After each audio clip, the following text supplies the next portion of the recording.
પેલા આમ બહુ કામ થતું તો પહોંચાશે કે ચારે બાજુના કામ નંદીશ્વર પ્રતિષ્ઠાનું ને નંદીશ્વરનું ક્યાંય સુધી ભગવાન આવે નહીં, પ્રશસ્તિ લખાય નહીં. આ કેવી રીતે પહોંચાશે? પણ બધું ભગવાન ઠેઠ મોડા મોડા એવા પણ બધું કળશ ને આવડા કળશ ને ધજા એની રીતે કેટલી આપી દેવાના. એના માટે બોલી બોલાવે 5,000 એની ગણતરી લાગુ મુશ્કેલ 20,000 રૂપિયા થશે ભેગા. એના માટે બે તમારે ઘરે 1 મહિનો થી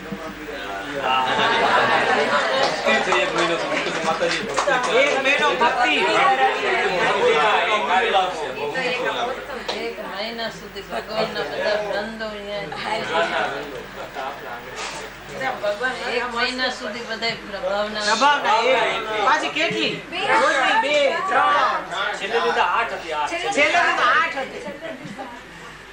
પછી 4 ને તો રોકી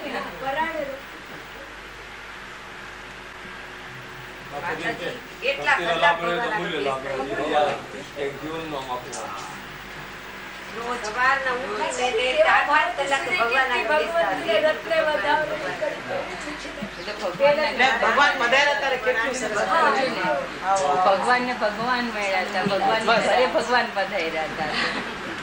બરાબર, ભગવાન ના ઘરે ભગવાન પધાર્યા, ભગવાન ના ઘરે ભગવાન ના ઘરે કરુણા ને ઘેર કરુણા આવે ને જે ઉત્સાહ હોય ભગવાન ને ઘરે ભગવાન આવે ત્યાં ઉત્સાહ થાય છે.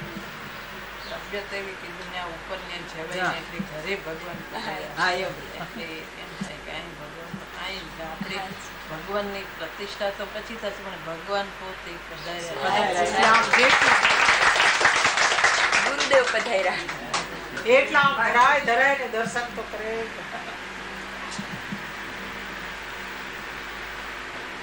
પછીના વર્ષમાં લખો છો ને કે ભાવના નિષ્ફળ જતી નથી. આપની ખરેખર ભાવના સફળ થઈ ગઈ. કોઈ કલ્પના આપના ત્યાં ભગવાન પધાર્યા આવી એવું પધાર્યા તો આપના ઘરે બિરાજી ગયા સીતા ત્યાં જ. ગુરુદેવ પહેલેથી સ્વપ્નમાં ફરમાવી દીધું કે અહીંયા જ છું. બીજી રીતે ગુરુદેવ પધાર્યા.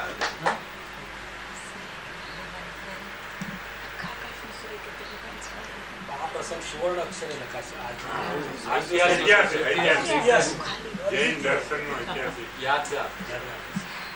હસમુખભાઈ ગાંધી સ્વપ્ન એવું છે કે આખા જે દિવસે સૂર્યકીર્તિ ભગવાન પધાર્યા કે આખું આકાશ સૂર્યકીર્તિ ભગવાનથી ભરાઈ ગયું. એટલા ભગવાન એટલે બધા સૂર્યકીર્તિ ભગવાન કે ક્યાંય આકાશમાં આટલી જગ્યા નહીં અને આપ ઉભા રહીને એકદમ દર્શન કરો છો.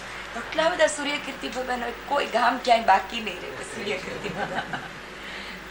જે દિવસે સૂર્યકીર્તિ ભગવાન પધાર્યા તે દિવસ સ્વપ્ન